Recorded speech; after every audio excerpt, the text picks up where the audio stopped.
Bugün ən çox rastladığımız 5 nəfərdən təxminən 3-ündən eşitdiyimiz mədə yanması və reflüks problemi var. Bunun bu qədər yayılma səbəbi nədir? Hər bir simptom özünə altında yatan böyük bir xəstəlik ola bilər. Həyat keyfiyyəti mədə-bağırsaq sistemində qidanın sovrulması keyfiyyətindən çox asılıdır.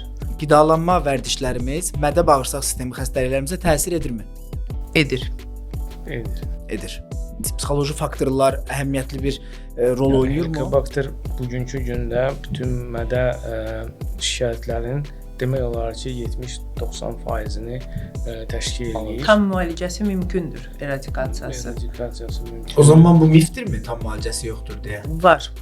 Bəs biz bu hansı simptomlarda bilək ki, bu problemlər saydığınız o diaqnozu aparan yol artıq bizdə başlayıb? Xoş xəstəlik mərhələsində aşkar olunması üçün mütləq profilaksik olaraq müayinələr keçirilir.